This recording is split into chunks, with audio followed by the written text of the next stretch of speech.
আল্লাহ রাব্বুল আলামিন বলেন, যখন সমুদ্রের মধ্যে উত্তাল ঢেউ চলতে থাকে, তাল পাতাল এরকম পরিস্থিতি তৈরি হয় যে নৌকা মনে হয় ডুবে যাবে।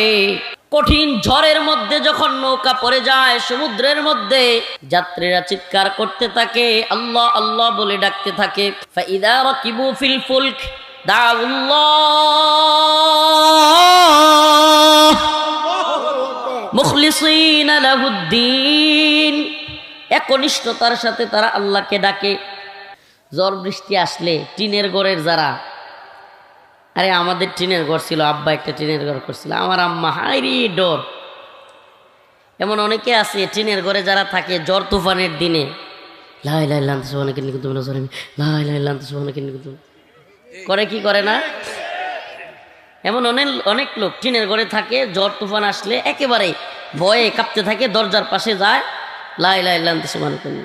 যেমনি তুফান থাইমা যায় একটা সিগারেট ধরায়। আল্লাহ পাক বলেন, ফাইদা রাকিবু ফিল ফুলকি দাউল্লাহ, যখন গভীর সমুদ্রের মধ্যে নৌকা হেলতে থাকে, দুলতে থাকে, মনে হয় যেন নৌকাটা ডুবে যাবে, ওই সময়ে যাত্রীরা সবকিছু ভুলে গিয়ে দাউল্লাহ, একমাত্র আল্লাহকেই ডাকে। মুখলিসিনা লাহুদ্দিন, অন্তর থেকে খালেস নিয়তে ডাকতে থাকে। ফালাম্মা নাজ্জাহুম ইলাল বার, কিন্তু আল্লাহ পাক যখন ওখান থেকে মুক্ত করেন, ইদা হুম ইউশরিকুন, নাফরমানি শুরু করে দেয়। কার কথা এটা? 16, 17, 18 জুলাই 2024। কত সাল? 2024 সাল 17, 18 জুলাই। 16, 17, 18 উত্তপ্ত পরিস্থিতি বাংলাদেশে। হাসিনার জুলুম এমন পর্যায়ে গিয়ে পৌঁছাইছে, সমস্ত নেট অফ করে দেওয়া হয়েছে, অনলাইন অফলাইন সিম কানেকশন বন্ধ করে দেওয়া হয়েছে। টিভিতেও আগের নিউজ দেখায়, পুরানা নিউজ দেখায়, কি হচ্ছে জানা যায় না। পাশের গ্রামে কি হচ্ছে, পাশের ইউনিয়নে থানায় কি হচ্ছে কেউ জানে না। এমন উত্তপ্ত পরিস্থিতিতে রাজনৈতিক নেতারা চিৎকার করে বলতেছে, আলেম উলামারা কেন মাঠে নামে না? আহারে, মাদ্রাসার ছাত্ররাও যদি নামতো। দেখা গেল মাদ্রাসার ছাত্ররা শুধু নামে নাই, 70-72 জনের উপরে মাদ্রাসার ছাত্র জীবন দিয়েছে। ফালাম্মা নাজ্জাহুম ইলাল বার, কিন্তু যখন উদ্ধার হয়ে গেছে, হাসিনার পতন হয়ে গেছে, ইদা হুম ইউশরিকুন, এরাও নাফরমানি শুরু করে দিছে। এখন বলে তাওহীদি জনতা ডেভিল বলে তুচ্ছতাচ্ছিল্য করে। এখন যখন নৌকা পার হয়ে গেছে, উলামায়ে কেরাম জীবন দিয়েছে, জেল খেটেছে, রিমান্ডের নির্যাতনের শিকার হয়েছে, আয়নাগরে গুম খুনের নির্যাতনের শিকার সবচাইতে বেশি এদেশের তাওহীদি জনতা, এদেশের তাওহীদপন্থী উলামায়ে কেরাম শিকার হয়েছে। হয়েছে কি হয় নাই? কত বড় নৃশংস জালেমেরা, কত বড় নৃশংস জালেমেরা! ডিজিএফআই, র‍্যাব, এগুলো আসলে অনেকগুলো আছে ফাত্রা, কিছু জানে না, আর কিছু আছে যাই না শুইনাও এত বড় জালেম, যাই না শুইনাও মিথ্যা বলে, গুজব ছড়ায়। ডিজিএফআই এবং এনএসআই, র‍্যাব, এই সমস্ত সংস্থাগুলো হইল দেশের সর্বোচ্চ সংস্থা এবং এরাই রাষ্ট্র চালায়, এরাই রাষ্ট্রের নীতি নির্ধারক। এরা রাষ্ট্রের, আপনি প্রধান উপদেষ্টা দেখেন আর প্রধানমন্ত্রী দেখেন, এমপি মন্ত্রী, সব কিছু এদের কথায় উঠে আর বসে। জানেই না ক্ষমতা কার হাতে কি। ডিজিএফআই, র‍্যাব তাদের আয়নাগরে, মানে তারা আয়নাগর বানাইছে, গুম খুনের নির্যাতনের সেল বানাইছে। এটা মিথ্যা হবে আর তারা দিয়ে দিবে যে তাদের এত বড় একটা সংস্থা, পাওয়ারফুল সংস্থার নামে এত বড় বদনাম হচ্ছে, আর তারা এই গুজব মিথ্যা জিনিসটাকে তারা বলবে যে হ্যাঁ আয়নাগর ছিল না কিন্তু আমরা দিলাম। মানে কত বড় নির্লজ্জ! মানে যদি কথার কথা, এই যে একটা স্কুল নাকি নাকি মনে করেন এই স্কুল, সকল মানুষ বলতেছে এই স্কুলের মধ্যে শিকল দিয়া বাইন্দা ছাত্রদেরকে পিটায়। কোনোদিন কি এই স্কুল কর্তৃপক্ষ জীবনেও স্বীকার করবে যে আমাদের স্কুলে সত্যি সত্যি পিটাইতো? মিথ্যা হইলে অপারগ হইয়া 6 মাস এই নতুন সরকারকে ডিজিএফআই আটকায় রাখছে, র্যাব আটকায় রাখছে, দিবেই না তারা আয়নাগর দেখাইতে। জাতীয় আন্তর্জাতিক অনেক চাপের পরে তবুও তারা ঢুকতে দিবেই না।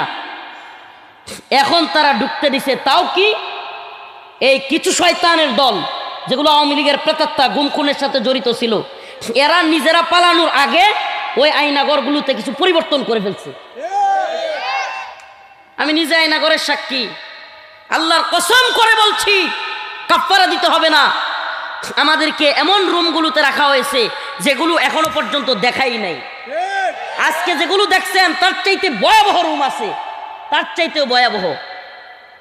আমি পোস্ট করছি ফেসবুকে, এক বদমাইশ লিখছে, হুজুর আপনি লিখলেন ছোট ছোট ঘর, এখানে তো 10 জন থাকতে পারবে, বিরাট বড় রুম। এরা এক একটা শুয়ের মতো চুকায় চুকায় খালি পয়েন্টে পয়েন্টে ভুল ধরার চেষ্টা করবে। আরে বেটা, যেই রুমে নিয়ে নির্যাতন করতো আর যেই রুমে সার্বক্ষণিক রাখতো, দুইটা এক রুম না। দুইটা কি না? এক হাত বাই দেড় হাত এতটুকু কবরের মতো যেই রুমগুলোতে, এই যে টেবিলটা যেমন দেখতেছেন না, টেবিল, এই টেবিলটা এখান থেকে ওই যে লোকটা, ওই ক্যামেরা এতটুকু লম্বা, ছবিগুলো ভাইরাল হয়েছে, পারলে দেখিয়েন।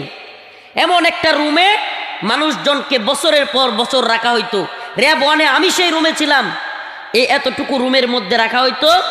এই রুমের মধ্যে পায়খানা, এখানে খাওয়া, এখানে নামাজ, এখানে গোসল, এখানে সব।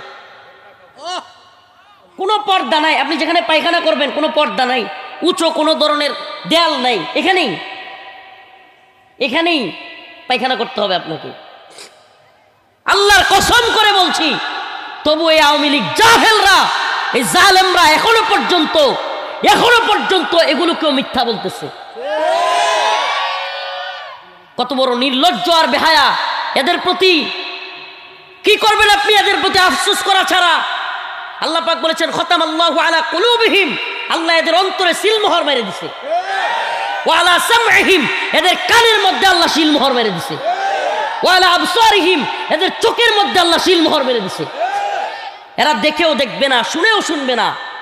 অনেক ভুক্তভোগী, আমি তো শুধু নিজে দেখছি এমন না, অনেকের সাথে কারাগারে গিয়ে কথা বলছি। অনেক ভুক্তভোগী, একটা চেয়ার আছে, এটাকে বলে ইলেকট্রিক শক। চেয়ারের নাম কি?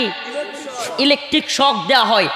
এই চেয়ারের মধ্যে যাদেরকে বসায়া চেয়ার দেওয়া হয়েছে, আমার অনেকের সাথে কথা হয়েছে, অনেককে দেখেছি এই চেয়ারে শট দেওয়ার কারণে সুস্থ স্বাভাবিক একটা মানুষ, অনেক জ্ঞানী বিচক্ষণ মানুষ কারাগারের ভিতরে পাগল হয়ে গেছে। জাহাঙ্গীর ভাই, আমি নাম বলি, কাশিমপুর কারাগার 2-এ আমাদের সাথে ছিল জাহাঙ্গীর ভাই নামে একটা লোক। এই আল্লাহর বান্দা অনেক জ্ঞানী মানুষ ছিল, বিচক্ষণ মানুষ। যখন ভালো থাকতো কোরআন তিলাওয়াত করতো, যখন ভালো থাকতো মানুষকে সুন্দর নসিহা দিত, নামাজ পড়তো, এখানে দাগ আছে কপালে। কিন্তু যখনই ওই যে ইলেকট্রিক শর্টের পেইন ভিতর থেকে আবার সে আঘাত বা ব্যথা শুরু হইতো, পাগল হয়ে যেত, যারে তারে গালি দিত, লাথি মারতো, হসপিটালে নিয়ে বাইন্দা রাখতে হইতো তারে। আমি নিজের চোখে দেখছি। আমার পাশের রুমের কুকন ভাই, বাড়ি ওই বরিশালের ওই সাইডে, কুকন ভাই নাম, এই ইলেকট্রিক শর্টের কারণে পাগল হয়ে গেছে। আমার সামনে মানুষটা মারা গেছে, আমার পাশের রুমে। কুকন ভাই চিৎকার করতে করতে দেয়ালের ওই আপনার লোহার যে শিকগুলো আছে, এই কুকন ভাই ইলেকট্রিক শর্ট দেওয়ার পরের থেকে কারোর সাথে কথা বলতো না, নিজে নিজে কথা বলতো। পানি নিতে যাইতো, পানি নিতে গিয়া কুকন ভাই এমন করতো। আমার সাথে কাশিমপুরে থাকা সবাই সাক্ষী, এমনকি একজন বড় সাক্ষী আছে, কয়েকদিন আগে 16 বছর পর তিনি মুক্তি পেয়েছে, আব্দুল সালাম পিন্টু আঙ্কেল, সাবেক বিএনপির মন্ত্রী, শিক্ষামন্ত্রী ছিলেন টাঙ্গাইলের। উনিও ছিলেন ওই পাশের রুমে। আমরা সাক্ষী, ওই কুকন ভাই কারোর সাথে কথা বলতো না, একা একা কথা বলতো। কুকন ভাই কি করতো জানেন? পানি আনতে গেলে বলতো, পানি আনছে আনছি, গেছে গেছি, খাইছে খাইছি, এমন করতো সারাদিন। তারা নিয়ে সবাই মজাও করতো, মানে নিজে নিজেই কথা বলতো। পানি আনতে গেলে কাউকে ধরতে দিত না তার পানিতে। এমনকি যেই ট্যাপ থেকে সে পানি নিত, ওই ট্যাপটা সাবান দিয়া ধুইতো। আরে কে কারে বোঝায়? ওই ভিতরে সাবান দিয়া, এই প্রতিদিন সাবান দিয়ে আবার তার ইয়ার্ডারে ধুইতো, মানে যেই বোতলটা। এখন বোতল ধুইলে কিন্তু সাবানের পানি গন্ধ হয়, কিন্তু হ্যাঁ এটা কোনো কিছু না, সে এটারে প্রতিদিন ধুইবেই। যদি খালি একবার তার বোতলে শুয়ে দিচ্ছেন, আবার 5 বার ধুবে, আবার ওই ট্যাপ আবার 10 বার ধুবে, এরকমই করতো সারাদিন। আর নিজে নিজে কথা বলতো, দোয়া হইছে হইছে, খাইছে খাইছি, গেছে গেছি, এরকম করতো। কয়েকদিন পর এই কুকন ভাই আমার পাশের রুমে, আল্লাহি আল্লাহর কসম, এই ইলেকট্রিক শর্টের কারণে, নির্যাতনের কারণে ওই লোকটা কেউ সাথে কথা বলতো না, কখনো তার রুমে কেউ যাইতে দিত না। কিন্তু তার এমন অবস্থা হয়েছে, এই রুমের ভিতরে দেয়ালের রডগুলো দৈরা দৈরা চিৎকার হা হা হা হা এমন করতেছিল। আমি পাশের রুম থেকে শুনতেছিলাম, কাঁপতেছে তার শরীর। জীবনে কোনোদিন কারোর সাথে কথা কয় না, কিন্তু ওই দিন, ওই রাত্রে যেদিন মারা যায় খোকন ভাই, ওই দিন ডাকতেছিল চিৎকার করে করে। কাশিমপুর কারাগার 2, 60 সেল পূর্ব, রুম নাম্বার, আমার নাম্বার ছিল 39 নাম্বার রুম, রুম সহ বলতেছি। এই বদমাশগুলো, এই নির্লজ্জগুলো এরপরেও হাসিনা এবং আওয়ামী লীগের পক্ষে কথা বলবে, এরপরেও। কারণ এদের লজ্জা নাই, এরা বেহায়া, এরা নির্লজ্জ। আল্লাহ আমাদেরকে কি বলবো, আল্লাহ এদেরকে ফিরায় আনুক, এদেরকে হেদায়েত দান করুক। নিজের চোখে দেখা অনেক ঘটনা যেগুলো আগে মনে নাই, আজকে আয়নাগর দেখে কলিজা ফাইটে যাচ্ছে। আজকে পোস্ট করছি, আমার অনেক পরিবারের অনেকেও আত্মীয় স্বজন আওয়ামী লীগ আছে, আজকে ফেসবুকে কষ্টে পোস্ট করছি। ওই দিনগুলোর কথা মনে পড়ে গেছে, হঠাৎ করে ওই নির্যাতনের ওই স্ট্যান্ড, ওইগুলো দেখা আমাকে ওই চেয়ারে বসানো হয়েছে। ওইগুলো দেখার পরে আজকে ফেসবুকে পোস্ট করলাম, আওয়ামী লীগ যারা করবে, এখনো পর্যন্ত ওই জালেমদের পক্ষ যারা নিবে, এখনো পর্যন্ত যারা এই গুম খুন, গণহত্যা, নির্যাতন, নিপীড়ন, আলেমদের উপর জুলুম, আলেমদেরকে নির্যাতন করে ফাঁসি দিয়ে মেরে ফেলা, আলেমদের দাড়ি ধরে টেনে হিচড়ে নিয়ে যাওয়া, এত জুলুমের পরেও আমি ব্যক্তিগতভাবে আমি সিদ্ধান্ত নিয়েছি এদেরকে বয়কট করার। সমাজে আমি বলি, আপনারা সামাজিকভাবে এখনো পর্যন্ত যারা তওবা করে ফিরে আসবে না, এদেরকে সামাজিকভাবে বয়কট করুন। এদের বিবাহ দিতে যাবেন না, এদের সাথে সন্তান বিয়ে দিবেন না, এদের জানাজায় পর্যন্ত শরীক হবেন না। একটা কথাও যদি মিথ্যা বলে থাকি, এই সকল জনতার সামনে বলে গেলাম, আল্লাহর কাছে যেন আমার বিচার হয়। আর কি বলবো, আর কি বলবো? হ্যাঁ আল্লাহ, আপনি আমার বিচার করিয়েন যদি কোনো কথা মিথ্যা বলে থাকি। আমি নিজে একজন রাজ সাক্ষী, আমি নিজে ছিলাম, আমি নিজে ভুক্তভোগী। র্যাব 1-এর গুলো আরো নৃশংস। আমি চিৎকার করে করে পাশের রুম থেকে মানুষের আওয়াজ শুনতাম, কান্নার আওয়াজ, আমি নিজে শুনছি। আল্লাহি কসম, আল্লাহর কাফারা দিতে হবে না। এরপরে ওই মিথ্যাবাদীরা মানে একটা সুই বের করবে। কি এখন কি বলে এই নির্লজ্জ বেহায়ারা? বলে ঠিকাদারদের আয়নাঘর বানিয়ে বুঝাইয়া দিতে 7 মাস সময় লেগে গেছে। চিন্তা করছেন কত বড় নির্লজ্জ? এরা বুঝতেছে না, ডিজিএফআই এর মতো, র্যাবের মতো পাওয়ারফুল বাহিনীগুলো, সরকার পরিবর্তন হয়ে গেলে ওই বাহিনীর সব লোক কি মারা গেছিল? তো এরা কি পাওয়ারফুল না? তো এরা বুঝায় দেয় নাই। এমনকি এরা যে শয়তানিটা করছে, আজকে ওপেন বলি, বিভিন্ন জায়গায় নতুন নতুন আপনার ঘরগুলোতে কিছু কাজ করে ফেলছে। মানে ঘরগুলো আগের হালতে রাখে নাই, কিন্তু আগের হালতে না রাখলেও বিল্ডিং তো আর ভাঙতে পারে নাই, জায়গাগুলো তো আর ভাঙতে পারে নাই। ব্যারিস্টার আরমান আজকে দেখলাম কাঁদতে কাঁদতে বলতেছে, এই যে এই রুমে 8 বছর আমার রাখছিল। এভাবে পিছনে আমাদেরকে কি করতো জানেন? আমাকেও এভাবে পিছনে এভাবে হাত বাঁধতো, রুমের মধ্যে থাকা অবস্থায় আপনার চোখের মধ্যে এভাবে কাপড় দিয়ে রুমে এভাবে ফেলায় রাখতো, পিছনে হাত দিয়া। আর খাবার দিত সময় খুলে দিত, কিংবা জিজ্ঞাসাবাদের সময় চোখ খুলে দিত। পায়খানায় যাওয়ার সময়ও চোখ বাইন্দা নিত হ্যান্ডকাপ লাগায়, কিন্তু একেবারে দরজার সামনে গিয়া ছেড়ে দিত, দৌড়ে দৌড়ে হাতে এভাবে একজন ধরতো, এভাবে অন্ধের মতো নিয়ে যেত। এই যে আমরা অন্ধ, এই যে এইভাবে, তারপরে ওই রুমের মধ্যে নিয়ে পরে ছেড়ে দিত। কল্পনা করতে পারেন এমন নির্যাতন, নিপীড়ন? আরে র্যাবের, এই যে কিছুদিন আগে র্যাবের ডিজি সরাসরি স্বীকার করছে, হ্যাঁ আয়নাঘর ছিল, গুমকুন হয়েছে, স্বীকার করলো। প্রিয় ভাইরা আমার, প্রিয় উপস্থিতি, প্রিয় হাজিরিন, এই কষ্টের কথাগুলো কেন বলছি জানেন? আমরা শুধু একটা দলের বিরুদ্ধে বলছি না, আল্লাহ না করুক নতুন কোন জালেম যেন এদেশে পয়দা না হয়, নতুন কোন হাসিনা কিংবা নতুন কোন আয়নাঘর যেন এদেশে কেউ তৈরি করতে না পারে। আবার আরেকটা মিসগাইড এরা করতেছে জাতিকে, এটা অনেকে ভুল বুঝবেন, আমরা যদি বাঙ্গায় না দিই, আমরা তো ভুক্তভোগী, আমরা তো জানি। অনেকে মনে করতেছে আয়নাঘর মানে সুনির্দিষ্ট একটা ঘর, না, একটা ঘর না, কিন্তু বিষয়টা বুঝবেন।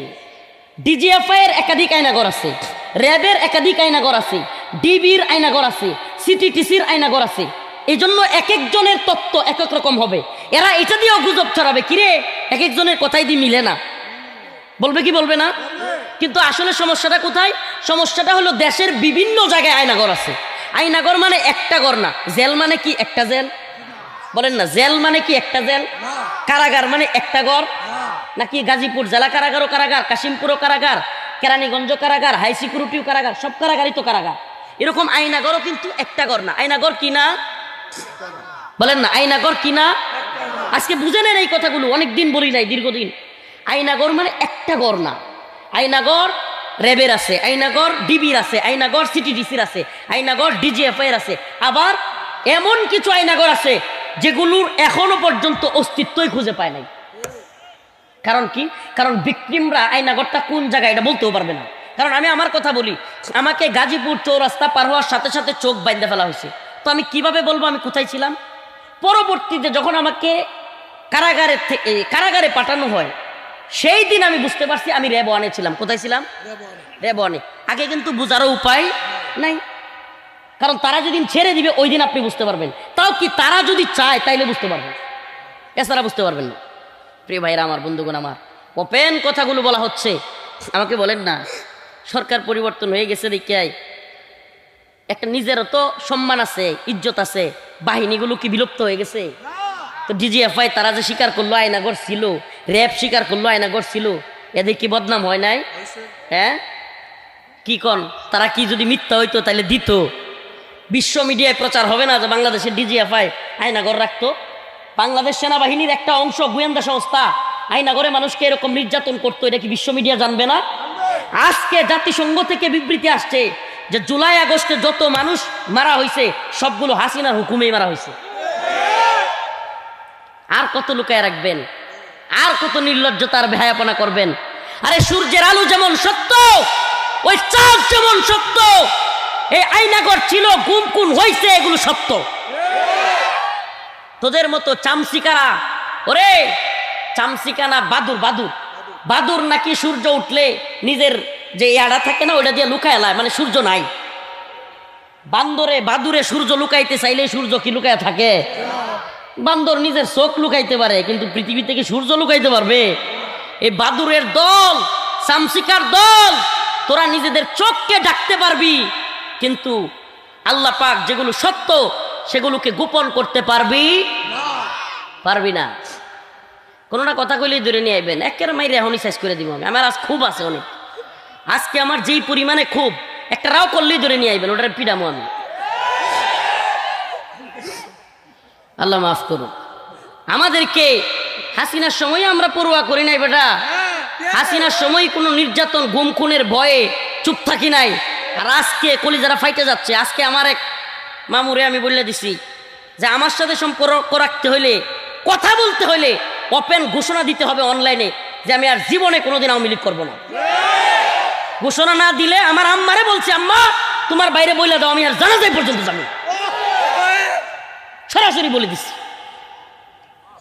কারণ যারা কিনা এই জুলুম নির্যাতনের এখনো পক্ষে দাঁড়াবে, এরা দেশের দুশ্মন, এরা জাতির শত্রু, এরা জাতীয় গাদ্দার। প্রিয় ভাইরা আমার, বন্ধুগণ আমার, ফাইদা রাকিবু ফিল ফুলক দাউল্লাহ মুখলিসিনা লাহুদ্দিন ফালাম্মা নাজ্জাহুম মিনাল বার ইযা হুম মুশরিকুন। আমি আবারও বলতেছি, আয়াতের আলোচনায় যাওয়ার আগে, কোনো বদমাইশের যদি সংশয় থাকে পারলে আমার কাছে আসিস। যে তত্ত্বগুলো মনে হয় যে মানে এটা কেমনে হইতেছে, ওইটা কেমনে হইতেছে, আমি সুস্পষ্ট জবাব দিব আমি প্রত্যেকটার। এগুলো একটাও মিথ্যা না, কিন্তু আপনি যদি সাময়িকভাবে এক এক রকম কথা শুনেন আপনার কাছে ভিন্ন মনে হবে। কেন মনে হবে? কারণ এখানে তো অনেক ধরনের কথা আছে যেটা আপনি বুঝবেন না। এই যেমন আমি আজকে বললাম আয়নাঘর অনেকগুলো, আপনারা জানতেন এভাবে? জানতেন না। ডিজিএফআই এর আলাদা, র্যাবের আলাদা, সিটিটিসির আলাদা, ডিবির আলাদা, এটা আপনারা জানতেন? এটা জানতেন না। এবং যেই ঘরে রাখা হয়, এবং যেই ঘরে নিয়ে টর্চার করা হয়, দুইটা এক না, এটা জানতেন? জানতেন না। টর্চার সেলটা কেমন জানেন? টর্চার সেলটা হলো এমন, আমি নিজে বলি, একটা ভুক্তভোগী আমি।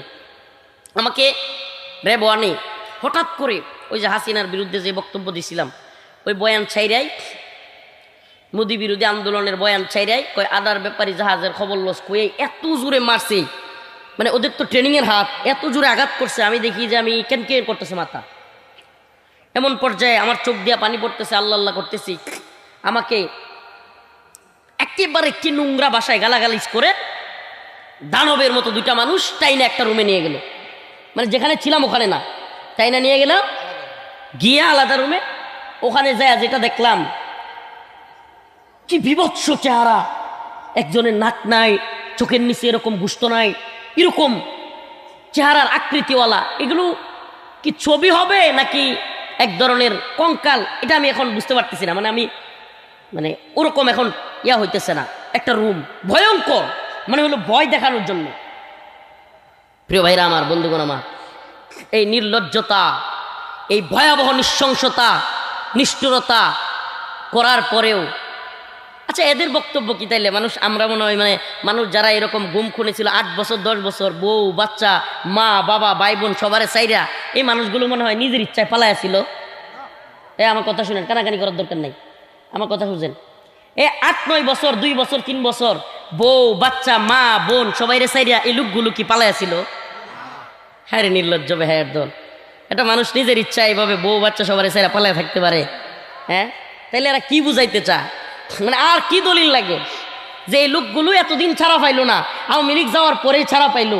আর কি দলিল লাগে বলেন না? আর কি দলিল লাগে?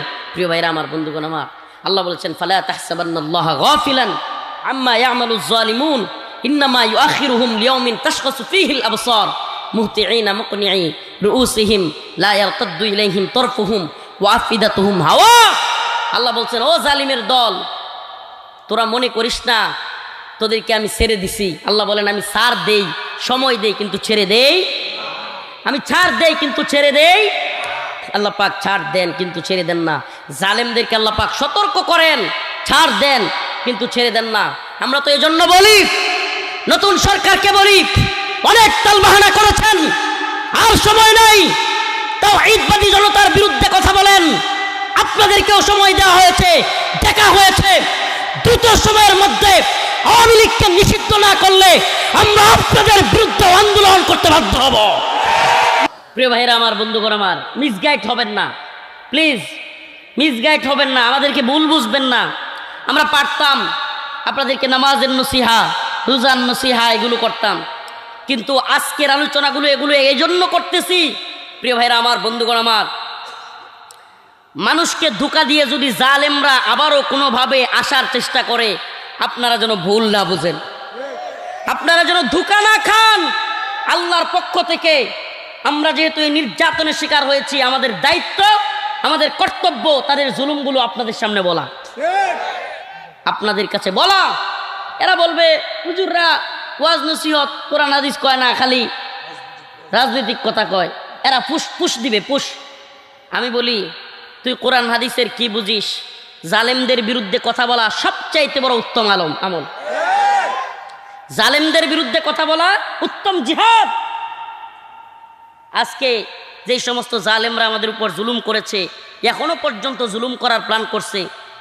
গাজীপুরে একটা ছেলেকে দেখলাম কুপাইছে, আজকে সেই ছেলেটা মারা গেছে। এই 9টার সময় তার জানাজা চলে, 9টার সময়। ছেলেটার নাম মনে হয় করিম না কি নাম, আবুল কাসেম। ছেলেটাকে মেরে ফেলছে। এখনো পর্যন্ত আওয়ামী লীগের চিহ্নিত কিছু লোক, তাদের কমেন্ট দেখলাম, কয় উইকেট মাত্র একটা পড়ছে। নাউজুবিল্লাহ, কি নৃশংসরা দেখছেন, কি কয়, মানে তারা আরো মারবে, তারা এদেশের সব মানুষকে প্রয়োজনে মেরে ফেলবে, তবুও তাদের দরকার ক্ষমতা। হায় আফসোস, হায় আফসোস, তুমি কাকে মারছো? তুমি কাকে মারছো? যেই প্রতিবেশীর উপর তুমি আঘাত করো, ক্ষমতার জন্য যাদেরকে মেরে ফেলতে বলো, দিন শেষে তুমি মারা গেলে তারাই তোমার জানাজায় শরীক হয়, দিন শেষে তারাই তোমার খাটিয়া নেয়, দিন শেষে তারাই তোমার লাশ বহন করে, তারাই তোমার কবরে গিয়া সময় দেয়, আর তুমি তাদেরকে মেরে ফেলো। ওই নেতা ওই নেত্রীর কথায় তুমি চলিও না, ওই নেতা ওই নেত্রীর কথায় মানুষের উপর নির্যাতন করিও না যে তোমাকে রেখে পালিয়ে যায়। তোমার তো শিক্ষা হওয়ার কথা, তোমাকে রেখে পালিয়ে যায় এমন মানুষের জন্য তুমি প্রতিবেশীর উপর আঘাত করো। আল্লাহ এদিকে বুঝ দান করুক, বলেন আমিন। আমি আয়াতে কারিমা পড়েছিলাম, فَإِذَا رَكِبُوا فِي الْفُلْكِ دَعَوُا اللَّهَ مُخْلِصِينَ لَهُ الدِّينَ فَلَمَّا نَجَّاهُمْ إِلَى الْبَرِّ إِذَا هُمْ يُشْرِكُونَ। আল্লাহ রাব্বুল আলামিন বলেন, এমন কিছু লোক আছে فَإِذَا رَكِبُوا فِي الْفُلْكِ, যখন সমুদ্রের মধ্যে উত্তাল ঢেউ শুরু হয়ে যায়, ওই উত্তাল তরঙ্গের মধ্যে যখন নৌকা ডুবে যাবে অবস্থা, তখন তারা দাউল্লাহ, আল্লাহকে একাগ্র চিত্তে ডাকে, মুখলিসিনা লাহুদ্দিন, আল্লাহকে একনিষ্ঠতার সাথে ডাকে। কিন্তু যদি আল্লাহকে একনিষ্ঠতার সাথে ডাইকা যদি পার হয়ে যাইতে পারে, নৌকা যদি ওপারে গিয়া পার হয়ে যায়, ফালাম্মা নাজ্জাহুম ইলাল বার ইযা হুম ইউশরিকুন, কিন্তু যখন নৌকা ওপারে চলে যায়, সে বিপদ থেকে উদ্ধার হয়ে যায়, তখনই আল্লাহর নাফরমানি শুরু করে। নাউজুবিল্লাহ। তো আমরা কি বিপদ থেকে উদ্ধার হয়ে আল্লাহর নাফরমানি করব? বলেন না, করব? বিপদ থেকে উদ্ধার করেন কে? টাকা নাই, পয়সা নাই, হঠাৎ করে চাকরির ব্যবস্থা করে দেন কে? ঘরে খাবার নাই, খাবারের ব্যবস্থা করেন কে? তীব্র গরমের মধ্যে হঠাৎ করে বাতাসের ব্যবস্থা করেন কে? সুবহানাল্লাহি ওয়া বিহামদিহি। যে আল্লাহ সবকিছু দেন, সেই আল্লাহর সাথে নাফরমানি আমরা কি করব?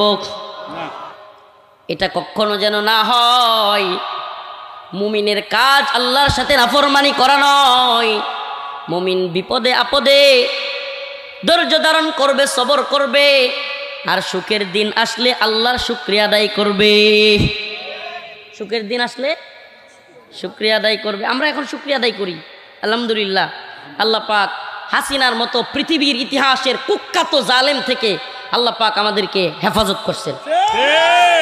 পৃথিবীর ইতিহাসে নির্মম নির্যাতনের যদি কোনো স্বৈরা শাসকের লিস্ট করা হয়, হাসিনার নাম একেবারে প্রথম দিকের সিরিয়ালে থাকবে।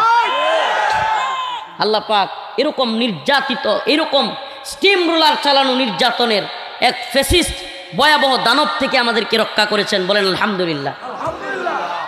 এই জন্য আমরা শুকরিয়া আদায় করব তো, নামাজ পড়ব তো, আল্লাহর সাথে নাফরমানি করব, নাকি নতুন করে হাসিনার থাইকা নিস্তার পায়া নিজেরাই জালিম হয়ে যাব, টেন্ডারবাজি, চাঁদাবাজি, দুর্নীতি করা শুরু করব, মানুষের উপর নতুন করে জুলুম করব? প্রিয় ভাইরা আমার, বন্ধুগণ আমার, আপনি দেখেন সুবহানাল্লাহ, এদেশের মানুষ সুবহানাল্লাহ কত ধৈর্যশীল। আমি এটা চিন্তা করি, যেই পরিমাণ নির্যাতন আওয়ামী লীগ করছে, খুদ আওয়ামী লীগের নেতারা মানে মাইক দিয়ে বলতেছিল যে যদি আওয়ামী লীগ ক্ষমতার থেকে যায় লক্ষ লক্ষ লোক মারা যাবে। বলে নাই? বলেন, এদেশের মানুষ লক্ষ লক্ষ লোক মারছে। কত ধৈর্যশীল মানুষ। হিন্দুত্ববাদীরা কুপায়া দিনে দুপুরে সাইফুল ইসলাম আলিফ ভাইকে চট্টগ্রামের আদালত চত্বরে শহীদ করেছে। দেখেন এই দেশের মানুষ কত ধৈর্যশীল, তবুও হিন্দুদের ঘর বাড়ি পুরাই দিছে কেউ? মারছে কেউ? অথচ এই নির্লজ্জরা আল্লাহ না করুক, আজকে গাড়িতে বৈশা আলাপ করতেছিলাম আমার সাথীদের সাথে যে আল্লাহ না করুক এই জুলুম যদি আওয়ামী লীগের উপর হইতো, আর আওয়ামী লীগ এইভাবে অভ্যুত্থানের মাধ্যমে ক্ষমতায় আসতে পারতো, আমাদের একটারও রাখলো না, সবগুলোরে জবাই করতো, একটারও বাঁচায় রাখতো না। প্রিয় ভাইরা আমার, এই জন্য বলি আমরা ধৈর্য ধরতে জানি, আমরা ধৈর্য ধরতে জানি। আমি বলি না আওয়ামী লীগের সব লোকের বাড়িঘর এখন আগুন দিয়ে পোড়ায়া দেন, এদেরকে মাইরা ফেলেন না। আমি বলি আমরা সত্যটা কেন প্রকাশ করতেছি? তোমরা তওবা করো, ফিরে আসো। তোমরা কি করো? তওবা করো, ফিরে আসো। আল্লাহ পাক তোমাদেরকে দেখার সুযোগ করে দিয়েছেন যে তোমার নেত্রী আয়নাঘর তৈরি করেছিল। সুবহানাল্লাহ, আল্লাহ দেখাইতেছে যে তোমার নেত্রী আয়নাঘর তৈরি করেছিল, মানুষকে নির্যাতন গুম খুন করেছিল। আজকে আল্লাহ পাক দিবালোকের ন্যায় স্পষ্ট সবকিছু প্রকাশ করতেছেন। এরপরেও যদি তুমি ফিরে না আসো, তোমার চাইতে বড় জালেম পৃথিবীতে আর হইতে পারে না। শুধু হাসিনা জালেম নয়, যারা জুলুম করছে তারা জালেম নয়, এখনো যদি তাদেরকে সমর্থন করে, তাদের পক্ষে সাফাই গায়, এরা আরো বড় জালেম। কারণ এরা চায় মানুষকে গুম করা হোক, এরা চায় মানুষকে খুন করা হোক, এরা চায় মানুষকে নির্যাতন করা হোক। যদি নাই চাইতো তাইলে ওই নেতা, ওই নেত্রী, ওই দলের পক্ষে সাফাই গায় কেমন? কথা বলেন, আমার কথা কি বুঝতেছেন? হ্যাঁ, কোনো যদি লীগের বায়াসারি এখানে থাকেন, কষ্ট পান, আমার কিচ্ছু করার নাই। আমার আপনাদের প্রতি এগুলো নসিহা, এগুলো আপনাদের প্রতি নসিহা। নসিহা, ফিরে আসুন, ফিরে আসুন, তওবা করুন। যে না, আমি বলি না তাইলে অন্য দলে গিয়ে যোগ দেন, না, আল্লাহর পথে ফিরে আসেন, নামাজ পড়েন। এই সমস্ত তন্ত্রমন্ত্রের দলগুলো যেগুলোতে জুলুম করা লাগে এগুলো বাদ দেন, আল্লাহর দিকে ফিরে আসেন, নামাজ পড়েন। রোজা আসতেছে সামনে, রোজা রাখেন, আল্লাহর দিকে ফিরে আসেন। আসুন তওবা করি, আসুন আমরা তওবা করি। বলেন আস্তাগফিরুল্লাহ ওয়া আতুবু ইলাইহি। আয় আল্লাহ, আপনি আমাদের ক্ষমা করে দেন, আমরা আর জুলুম করব না। আয় আল্লাহ, আমরা যেন কখনো জালেম না হই। আয় আল্লাহ, আমরা আর নামাজ ছাড়ব না। এই হাত তুলেন, হাত তুলেন, হাত তুলে বলেন লিল্লাহি তাকবীর। বলেন আয় আল্লাহ, আর নামাজ ছাড়ব না, আর রোজা ভাঙব না। বলেন আয় আল্লাহ, রমাদানের রোজাগুলো রাখবো, তওবা করলাম, আর নামাজ ছাড়ব না। আয় আল্লাহ, আপনি আমাদের তওবাকে কবুল করেন, আমিন। আমাদের চাওয়া কি? আমাদের চাওয়াটা বুঝছেন? আসেন, জুলুমের পথ থেকে ফিরে আসেন, আসেন, আসেন, ওই দলান্ধতা থেকে ফিরে আসেন, আসেন আল্লাহর পথে। ফাফিরু ইলাল্লাহ, আল্লাহর পক্ষ থেকে আপনাদের প্রতি দাওয়াত রইল। যে যেই দল করেন সবার প্রতি দাওয়াত রইল, আল্লাহর পথে ফিরে আসেন, নামাজের পথে ফিরে আসেন, রোজার পথে ফিরে আসেন, দ্বীনের পথে ফিরে আসেন। আমরা আপনাদেরকে কোনো তন্ত্রমন্ত্রের পথে ডাকি না, ক্ষমতার পথে ডাকি না, আমরা দুনিয়ার খায়েশাতের পথে আপনাদেরকে ডাকি না, আমরা ডাকি আপনাদেরকে তওবার পথে। আসেন, নামাজের শরীক হন, আসেন, রোজাগুলো রাখার নিয়ত করেন, এখন থেকে হিম্মত করেন, এখন থেকে নিয়ত করেন। আল্লাহ আমাদেরকে হেফাজত করে, বলেন আমিন। এই তথাকথিত সামনে আসতেছে তথাকথিত ভ্যালেন্টাইন্স ডে, আল্লাহ মাফ করুক, এই 14ই ফেব্রুয়ারি নির্লজ্জতা বেহায়াপনার এক মহড়া। ও যুবক, আমাকে কথা দাও, 14ই ফেব্রুয়ারি শবে বরাত। ও যুবক, প্রিয় ভাই, আমাকে কথা দাও, এমন একটা পুণ্য দিনে, এমন একটা কল্যাণকর দিনে তোমরা কোনো পাপাচারে লিপ্ত হবে না। কথা দাও, কথা দাও প্রিয় যুবক। এমন একটা দিনের মধ্যে আল্লাহ পাক তোমাদেরকে পরীক্ষা করতেছেন, এমন একটা পবিত্র দিনের মধ্যে তোমরা যেন কোনো পাপে লিপ্ত না হও। আল্লাহ পাক তোমাদেরকে এটা ইমানি পরীক্ষা, এই তথাকথিত গার্লফ্রেন্ড বয়ফ্রেন্ড কালচারে তোমরা যেন না পড়ে যাও, এই বেহাপনা অশ্লীলতায় তোমরা যেন না জড়াও। আল্লাহ পাক তোমাদেরকে পরীক্ষা করছেন। এক পবিত্রতম দিন, যেই দিনটা হলো রমাদানের প্রস্তুতি নেওয়ার দিন, ওই দিন থেকেই নিয়ত করা, রমাদানের প্রস্তুতি নেওয়া, বেশি বেশি নফল ইবাদত করা, পারলে রোজা রাখতে চেষ্টা করা, 1-2টা এর আগেই, রমজানের আগে। কারণ প্র্যাকটিস, এই চেষ্টাগুলো করবো তো ইনশাআল্লাহ আমরা। হে প্রিয় যুবক ভাই, কথা দিলা তো, কোনো ধরনের বেহায়াপনায় লিপ্ত হবে না তো ইনশাআল্লাহ? হে যুবকেরা, কোনো ধরনের এই গার্লফ্রেন্ড কালচারে জড়িত হবে না তো তোমরা ইনশাআল্লাহ? আমাদের ভালোবাসা বিয়ের পরে, আমাদের যত ভালোবাসা বিয়ের পরে, কথা কয় না, বিয়ের পরে স্ত্রীকে যে যুবক ভালোবাসলো, তার প্রতিটা মুহূর্তে আল্লাহ পাক ফেরেশতাদেরকে বলেন তার আমল নামায় লিখে লিখো। সুবহানাল্লাহ বলেন। আর তুমি তোমার গার্লফ্রেন্ডকে নিয়ে যতক্ষণ সময় কাটাইলা ততক্ষণ কবিরা গুনাহ জারি, কবিরা গুনাহ, যার একটা গুনাহ জাহান্নামে যাওয়ার জন্য যথেষ্ট।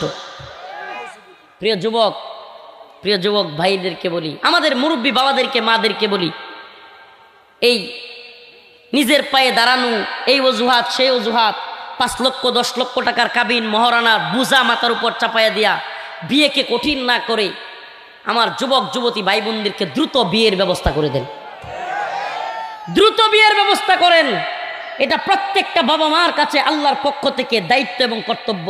যদি কোনো যুবক যুবতী গুনাহে জড়ায়, তার যেমন গুনাহ হবে কবিরা, তেমনিভাবে যেই মা বাবা ওই যুবক যুবতীকে বিয়ে করাচ্ছে না, তাদেরও গুনাহ হবে, আল্লাহর কাছে জবাবদিহি করতে হবে।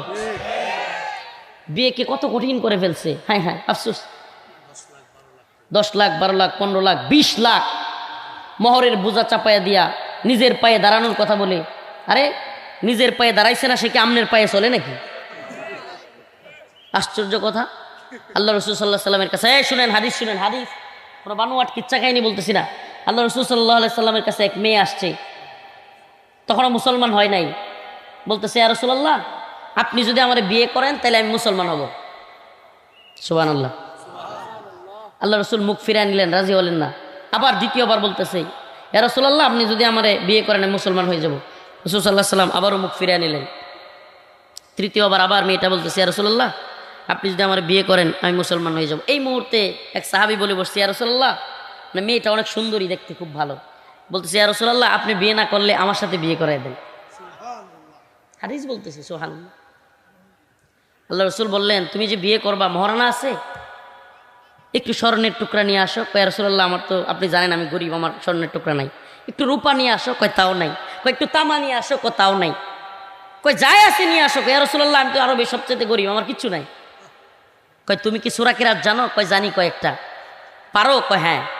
ওই মহিলারে বলল, তুমি মুসলমান হবা, ওই যুবক তোমাকে এই সূরাগুলো শিখাইয়া দিবে, এগুলোই তোমার মোহর। রাসূলের হাদিস, সুবহানাল্লাহ। কত সহজ ছিল বিয়ে। আর এখন এই মোহরের বুজার নামে কি পরিমাণ কঠিন যুবকদের করছে। ওরে বাবা, 10 লক্ষ টাকা কাবিন, 4 লক্ষ টাকা ওয়াসিল দেওয়ান লাগে। এরপরে হইল গিয়া এই কি এক নিয়ম বানাইছে, বাকিগুলো বাকি রাইখা দেয়। কোথায় পাইছেন এই নিয়ম? স্বামী স্ত্রীর প্রথম রাতের আগেই পূর্ণ মহারণা দেওয়ার নিয়ম। বুঝা চাপায়া দিয়া সব বাকি বাদে কয় পায়া দুইরা মাফ চাই। ওরে শয়তানি। আমি মা বোনদেরকে বুদ্ধি দিয়া দেই, মাফ করবেন না, বলবেন যা টাকা নিয়ে আয়, নাইলে কোনো ধরনের গেট খোলা হবে না, মানে দরজা আর বন্ধ। সুজা কিসের এই ভণ্ডামি? ইসলামে এই ভণ্ডামির সুযোগ নাই। সব বাকি রাইখা পরে মাফ চাওয়া, কোনো মাফ চাওয়া নাই। এটা উসুল করতে হবে। এজন্য মোহর কম দিতে হবে, যার যতটুকু অবস্থান। আমি তো মূল মোহর তো দিছি, আরো 2-3 লাখ বেশি করে দিছি। কারণ কারণ এটা হলো হক, তার হক আদায় না করলে।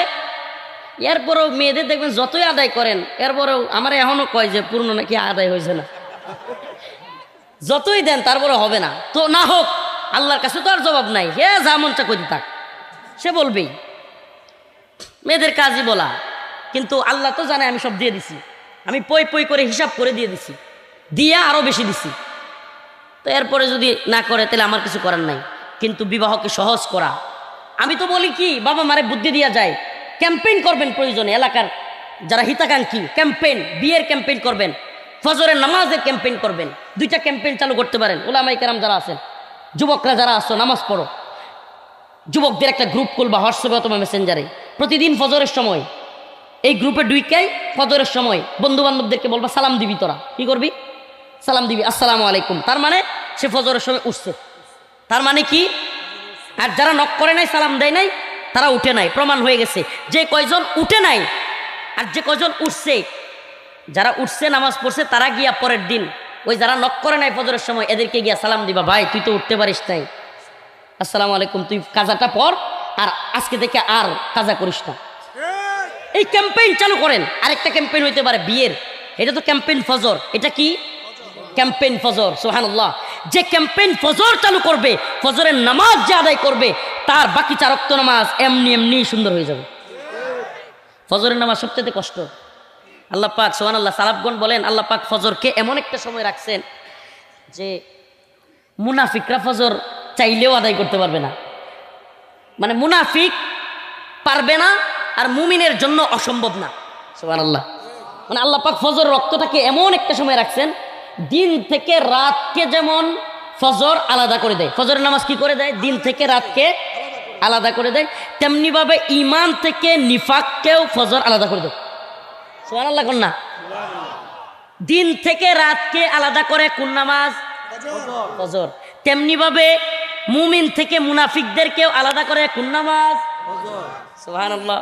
সালাফগণ আমাদের আকাবিরগণ বলেছেন যে ফজরের নামাজটা আল্লাহ পাক এমন ওক্তে দিয়েছেন যে মুমিনের জন্য অসম্ভব না, মুনাফিকের জন্য সম্ভব না। মুমিনের জন্য কষ্টকর কিন্তু অসম্ভব না, কিন্তু মুনাফিকের জন্য অসম্ভব, সম্ভবই না। সুবহানাল্লাহ। তাইলে ফজরের নামাজ আদায় করবো তো। আরেকটা ক্যাম্পেইন বিয়ের, উলামায়ে কেরাম নিতে পারেন, এটা অনেক সওয়াবের ভাগীদার হবে। এই জিনামুক্ত সমাজ গড়ার জন্য আল্লাহ পাকের কাছে আপনারা আরশের নিচে ছায়া পাবেন। সুবহানাল্লাহ। এটা কিভাবে সম্ভব? একেবারে সম্ভব, গার্ডিয়ানরা সচেতন হলেই হয়। মেয়ের বাড়ি থেকে কোনো কিছু আশা করবেন না, সাবধান। কি হবে তাইলে? সহজ বিয়ে।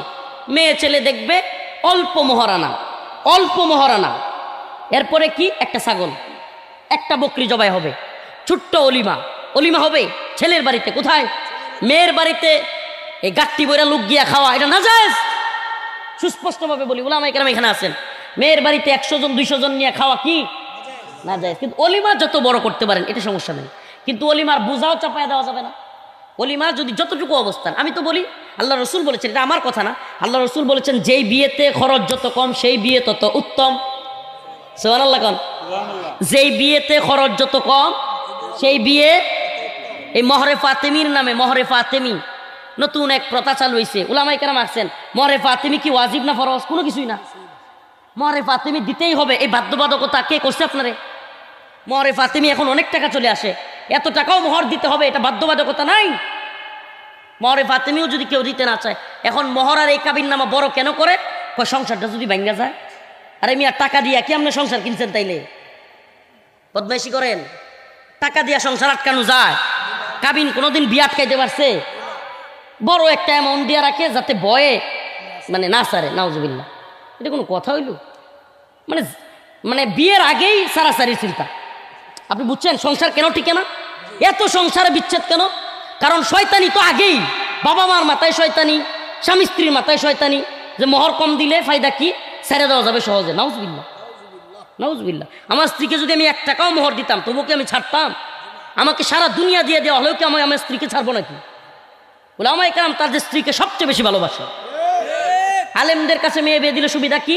কারণ আলেমরা জানে তারা পরকিয়া করতে পারবে না, অন্য নারীদের কাছে যেতে পারবে না, এজন্য স্ত্রী ছাড়া তাদের উপায় নেই। আর জেনারেলরা বলতেছি না সবাই খারাপ, কিন্তু বাস্তবতা কি?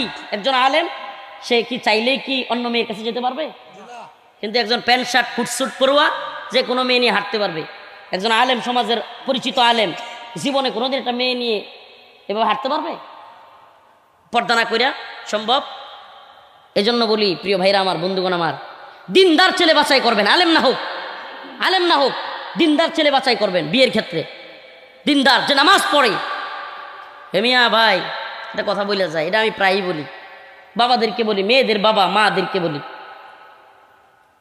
যেই ছেলেটা এই শীতের রাত্রে ঠান্ডা পানি দিয়ে অজু কইরা ফজরের নামাজ প্রথম কাতারে আদায় করে, তার রবের হক আদায় করে, বিশ্বাস করেন এই অবস্থায় যে ছেলেটা তার রবের হক আদায় করে, সে জীবনেও আপনার মেয়ের হক নষ্ট করবে না। ওই দিনদার ছেলের কাছে বিয়ে দেন। দুনিয়ার টাকা পয়সা দিয়া দীক্ষা, বাড়ি গাড়ি, বিরাট ব্যাংক ব্যালেন্স, বিরাট ব্যাংকে চাকরি করে, ব্যবসা করে, এই করে সেই করে দীক্ষা, কোটি কোটি টাকা দীক্ষা বিয়ে দিবেন, দিন শেষে সংসার ফুটুস। আমি বলতেছি না সব বড় লোকরা খারাপ না, কিন্তু অধিকাংশই এমন যে টাকা পয়সা দিয়ে যারা বিয়ে দেয় বিবাহ বিচ্ছেদ বেশি হয়। দিন দেখি, কি দেখে? দিন দেখে, নামাজ পড়ে কিনা, পর্দা করে কিনা, পরিবারটা ভালো কিনা, বংশীয় ভাবে ভালো কিনা, গরিব হোক বরিক হোক, কিন্তু আত্মমর্যাদা আছে, সমাজের মধ্যে তার মর্যাদা আছে। কেন? কারণ গরিব হইলেও তার স্বভাব ভালো, মানুষ সম্মান করে, এরকম দেখে। প্রিয় ভাইরা আমার, বন্ধুগণ আমার, ক্যাম্পেইন ফজর, ক্যাম্পেইন বিয়ে, দুইটা জিনিসের দায়িত্ব দিয়ে গেলাম আপনাদের এলাকাবাসীকে। আর হলো 3 নাম্বার, প্রথম দিকের আলোচনা হলো আওয়ামী লীগ বয়কট, এটা আবার ভুলে যায় না। 3টা জিনিস, ক্যাম্পেইন ফজর, ক্যাম্পেইন বিয়ে, আওয়ামী লীগ বয়কট। আওয়ামী লীগকে সামাজিকভাবে বয়কট করেন, বিশ্বাস করেন এরা ভালো হবে সামাজিকভাবে। কোন আওয়ামী লীগের সাথে, আওয়ামী লীগ করে, ছাত্রলীগ করে এমন ছেলের কাছে মেয়ে বিয়ে দিবেন না, সাবধান। তাইলেই দেখবেন মানুষ হবে। প্রিয় ভাইরা আমার, বন্ধুগণ আমার, আমাদের কাজ হলে দেখে ভালো করা, ওই পথে ছেড়ে দেওয়া না। যেই পথ হিন্দুত্ববাদীদের পথ, যেই পথ দালালির পথ, সেই পথে মুসলমানদেরকে ছেড়ে দেওয়া আমাদের কাজ। কোন মুসলমানকে হিন্দুত্ববাদীদের পক্ষে, আরে আওয়ামী লীগ বর্তমানে সবচেয়ে ভারতের পক্ষে। ইবনে তাইমিয়া রাহিমাহুল্লাহ বলছেন, কোন ব্যক্তি যদি কাফেরদের পক্ষে থাকে, মাথায় কোরআন নিয়েও আসে, তবুও সে কাফের। কাফেরদের পক্ষ থাকলে সে কি? মুসলমানদের বিরুদ্ধে গেলে ইমান থাকবে না। আল্লাহ মাফ করুক। প্রিয় ভাইরা,